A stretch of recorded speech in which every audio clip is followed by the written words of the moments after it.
Hello and welcome to the Young Entrepreneur Syndicate podcast. Today I've got Rod Kuntz with me and Rachel from our marketing division, our extraordinary marketing person. Rachel, how you doing? I'm doing good. I'm glad to be here.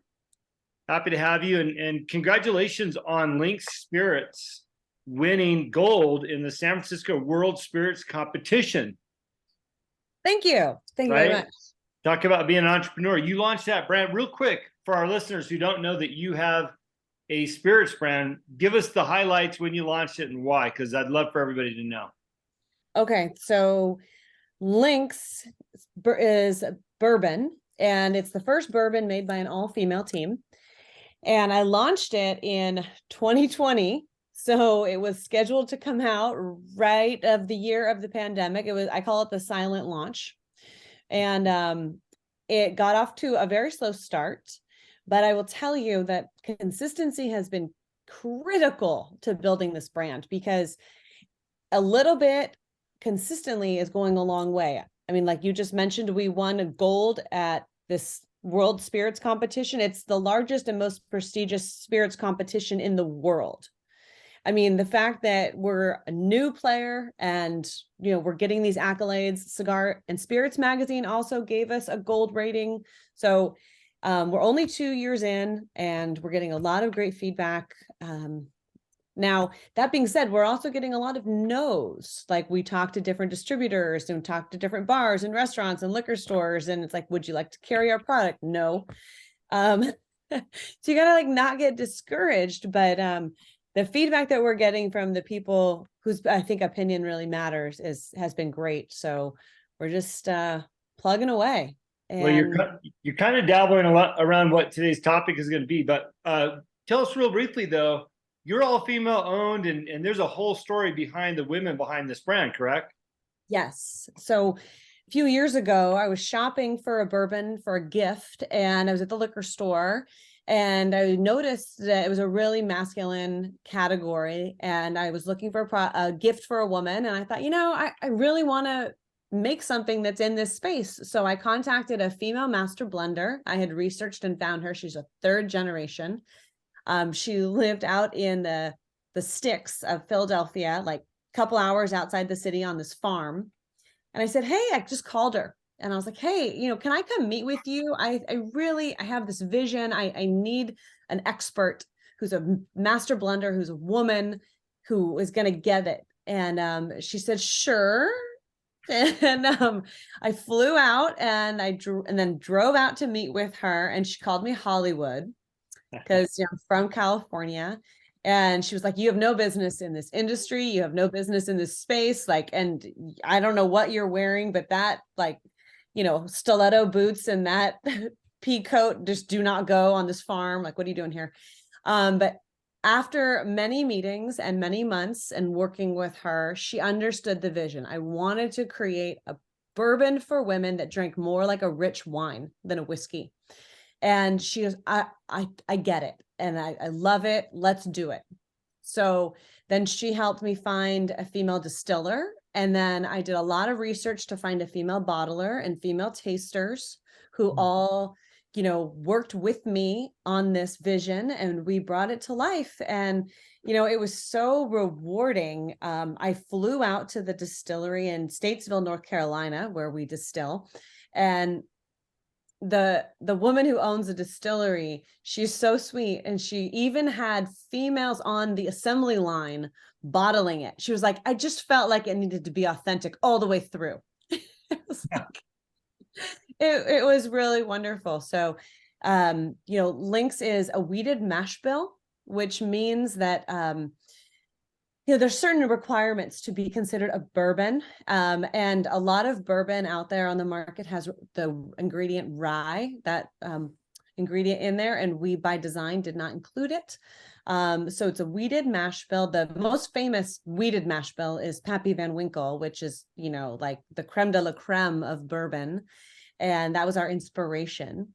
And we made Lynx bourbon to be 80 proof. So it's the lowest proof possible for a bourbon. So that, along with the type of barrel char that we had, really gives this like a very smooth, very buttery, very vanilla beverage that is beautiful on its own, but it also mixes very well into, ladies love it in like make a Manhattan cocktail.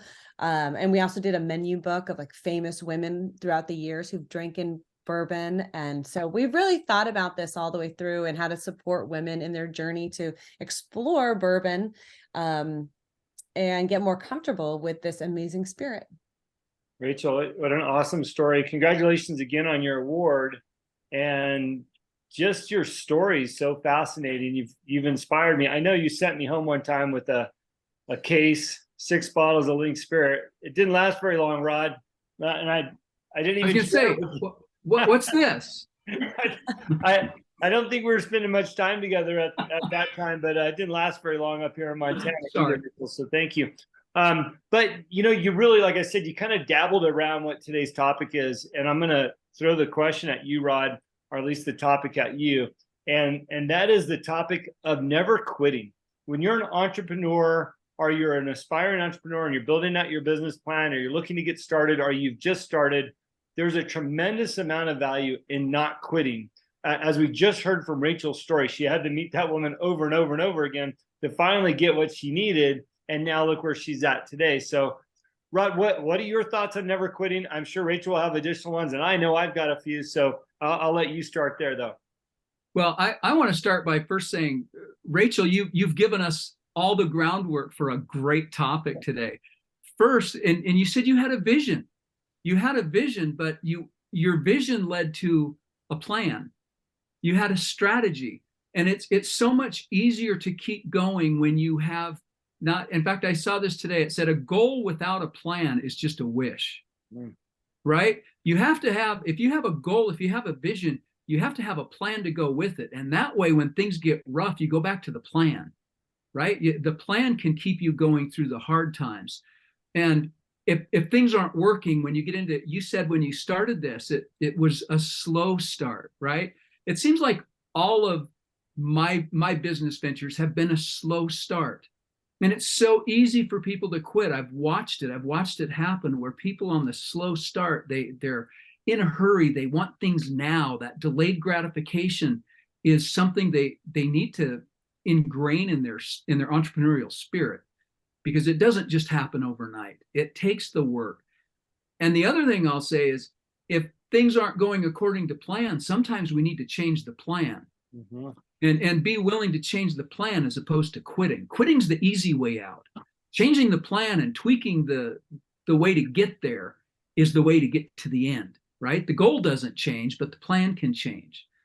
And the second thing I'll throw out there is, I loved it when you said you're still getting no's, right? After hearing your story, why would anyone say no? I want to drink now. I'm glad we're doing this after 1 o'clock, everyone. It's really, I'm inspired, even if I wasn't a bourbon drinker, which I like a good bourbon, a good whiskey. I'm a fan. So I'm already inspired. And why would someone say no? People always have their reason to say no. And when I was in sales, and I pass this on all the time, it's like a 75 hard rule in sales. You take 100 no's. This is the rule. You take 100 no's and you keep track of them. You have to track your no's, right? Put a little check mark in that column. That's a no. Here's the thing. You might go 10 items down that list and have 10 no's. And then when someone says yes, you have to start your no list, your 100 no list all over again, right? So when you get to literally 100 no's in a row, that's when you can look at, I don't want to say quit, but if you've done 100 no's, but you get one yes in there, you start it all over again. And that's how you stay motivated. You are relentless. You can't quit. It's not an option. So thanks, Rachel. Your story inspired me. It's just great. You're welcome. And I think what you said is like, when some people, like, they're in a hurry, the biggest pressure I felt when starting this was like pressure from friends and family who expected results right away. They were like, oh, well, why isn't it at Albertsons yet, or Ralph's or Costco? And I was like, whoa, we're building something very special here. I'm not just going to give, I had offers of, retailers who were like, oh, we'll buy it from you for 95% off. I'm like, no, I'm okay just sticking to the plan.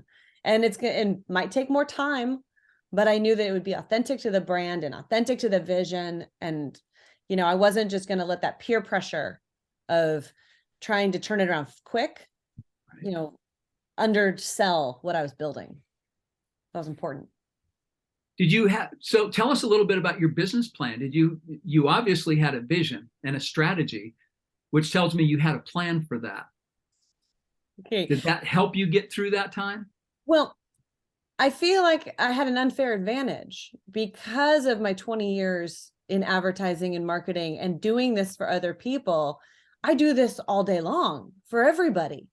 So it was the first time I was putting this plan together for myself. And that was interesting because I'm my own client, right? And so at some points I was too close to it. I would need to put it down and then come back and try to be objective, versus just thinking it's the best thing ever, all the time. So, yes, there was a plan. There's always a plan with me. And I liked your point about, sometimes you have to make a pivot. Like I got to tell you, I was doing a business consulting call with a client earlier today. She was our first meeting and she had been pushing this product for years. And I'm not even gonna tell you who it is, but I said, are going after the wrong target. She had this light bulb moment. She was like, oh my God, you're right. I've been going after the wrong target for years. This makes so much more sense. We outlined a whole marketing plan for her this morning. It's like changed the course and trajectory of her business. So yeah, you got to be brave enough and put your ego aside and say, okay, this is working or it's not. And when do you make that adjustment? Sometimes it's helpful to have a marketing person to help you. But when you're your own client and you're your own marketing person, it's got to listen to your trusted friends and colleagues who've been there. Like, I talk to Jim sometimes about it and I run things by you and get another opinion, that's been really helpful. And by the way, you just hit on another point that we talk about a lot on the show, and that's the importance of a coach. Whether that's utilizing what we have at the Young Entrepreneur Syndicate or elsewhere.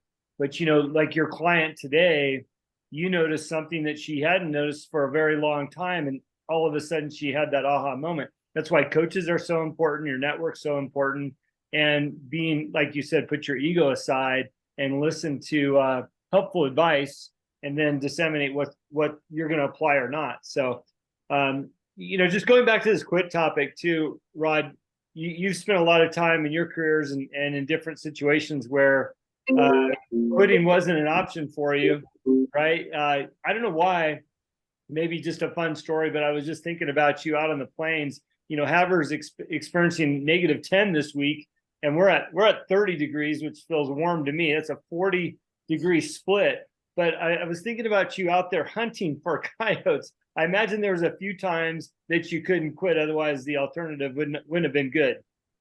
Well, that's one of those things when you have a plan, and the plan is that you have to go do something or you don't get paid. Weather's just a factor. It's not a deterrent, it's a factor. And so you have to look at it. No is not a deterrent, it's a factor. So you factor it in. You dress warm, you dress in layers, you go prepared. Yeah, I'm not afraid to say I near died a couple of times out there on the prairie, one of which, could have been, hypothermia and literally, 10 degrees. I'm thinking, gosh, that's balmy. We'd been out when it was 20 below and you're going 50 miles an hour. The chill factor is crazy. So yeah, it's just a deterrent is not, you can't let that rule what you're doing. You're going to have obstacles. It's the overcoming and preparing for them. Knowing ahead of time that you're going to encounter those things gives you something to prepare for. And that should be part of your plan. you should plan for, not worst case scenarios, but plan for at least logical scenarios. What's going to come up against you? And, be ready. Expect the no, expect distributors to not get things to you on time. You're ready to do everything, and all of a sudden, the caps to your bottles don't come in, or they're the wrong size. What's the backup plan? You have to be able to shift and move at every stage of the process, especially if you're manufacturing. There are things that are going to be outside of your control, and those aren't reasons to quit. Those are reasons to change your strategy and plan ahead. I love how you label those things as just another factor to the equation, because it takes the emotion out of it, right? I'm too cold to go out. Well, that's just a factor. We can dress for that. I'm going to wrap up the quit segment, and then I'm going to come back to each one of you as we wrap up the show. It's December 8th. So here's going to be the question I'm going to come back to. It's December 8th. What advice do you give entrepreneurs the last week and a half, 2 weeks push into Christmas time and into the new year? So I'll come back to you on that. A couple of final thoughts though on quitting. I gave a class on this last week to the high school students that are in the Young Entrepreneurs Leadership class. And something that really resonated with me in terms of not wanting to quit, what it really means. The actual definition of quit is to give up or resign, let go. But the word that resonated was relinquish. And I have a hard time relinquishing control, especially if it's a business that I started and dreamed up and came about. I can only imagine if Rachel had to relinquish control of Link Spirits. Next thing you know, it'd be a team of men owning it, taking advantage of the female story or something like that. But relinquish is such a powerful word when you think about, I'm going to quit. Basically, you're willing to relinquish the control over that. And, just a reminder, we all want to quit at some time or another, but it's the ones that don't quit that win. In off-road racing, we always talk about you have to finish in order to win, because so many guys will ruin their equipment early on in the race when they've got 800 more miles to go. So we always talk about you have to finish to win. And of course, that means not quitting. And then I want to read final until I get to the two of you with my question again. This is a quote out of Paul Wagner's book. And I love this and how it describes being in business. And that is that work, basically being the entrepreneur, that work is the mission, and you must be the killer that undertakes it. Ruthlessly, brutally, and without mercy for yourself. In other words, don't quit, right? You wanted this, you got it. Every detail, every moment, every waking hour, that's what it will require of you. So when you're out there with your own business and you're thinking about quitting, remember this line, because you asked for it, you got it, and enjoy it. The last thing I want is to be controlled by an employer, especially during the holidays. I've got Christmas shows, ballets, all these fun things I'm going to do with my kids. So I'm not going to relinquish my control. And I would encourage you to be entrepreneurs, chase after your dreams, and don't give up. All right, Rachel, straight to you. We got almost 2 weeks until Christmas or into the new year. What advice are you giving entrepreneurs right now? All right. I love the question, and I pause because I want to answer it as a mom before I answer it as a business owner, and I think the answers are related. As a mom, I'm almost done with Christmas, and that means the decorating, the shopping, the wrapping. I'm almost done, and I started, a month ago. So you start early and you have a plan, and I think that applies to your business too. Around the end of the year, things sort of speed up on the personal side, like you said, recitals, holiday parties, and that kind of stuff. But the businesses have this really scary dip near the end of the year, where entrepreneurs see their customers either tighten their purse strings, they push projects off to the next year. They don't want to start new projects, and there's that really scary dip of oh my God, is my business going to make it to the end of the year? I think we've all felt that. So my advice, and this is a long lead up, but my advice is to use this time to your advantage. What business development tools are you going to lean into? Are you going to have extra time for? Like, this is a time to be proactive about growing your business and setting up Q1 for next year. That is my number one piece of advice. So if you're planning ahead and you're done early with all of the personal stuff, then you can start focusing on January, because right now is that's what you should be focusing on with your business. Love it. Thank you for that, especially your perspective as a mom too. Rod, what do you got? Oh, well, I'm going to balance it out. You started this off with this, go out there, killer attitude and never quit, which is exactly right. And before I give my response, I'm going to quote from Geronimo. He is in my book, The Warpath Alliance, under surrender. And he said, "I wish I had never surrendered. I should have fought until I was the last man alive." Don't look back and wish you hadn't. Don't look back and have your kids or grandkids say, "Well, why did you quit?" Don't give someone that reason. So anyway, the holiday season, I had to get that in there. The neat thing about this is the holiday season is about other people. It's about goodwill and cheer and that time of year. At least it should be, until you get caught in traffic or a long line, right? And then all that goes out the window. But really, use this time not only to focus on your business, but focus on serving others. And if your business should be filling a need or a niche in a marketplace that's going to help other people. And if we get back to that focus, why did I start this business? What is, we know we wanted to start it for a reason, for, profit, end profit. That's what business is. But the other thing is we're serving others. So focus on that reason in your business. What is it about your business that is helping other people? And really hone in on that over this holiday season. And how can you improve your own character? How can you be more patient? How can you teach other people? How can you reach out and be that person that other people need in growing their business? So let's use the season to give out and give back. And that's going to give value to what we're doing in our businesses. So there's a balance there. Yeah, we need to be ruthless and heartless and not quit and go out, but we have to be doing it for the right reasons. And this is a reminder to get that set straight. Get your compass set. What's your true north in your business? And this is the time of year to make sure you're doing it for the right reasons. And everything else is going to come after that. Great response, Rod. I'm going to have to try to follow up the two of you.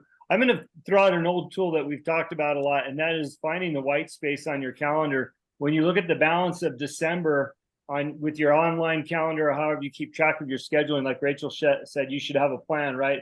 Which should include a calendar.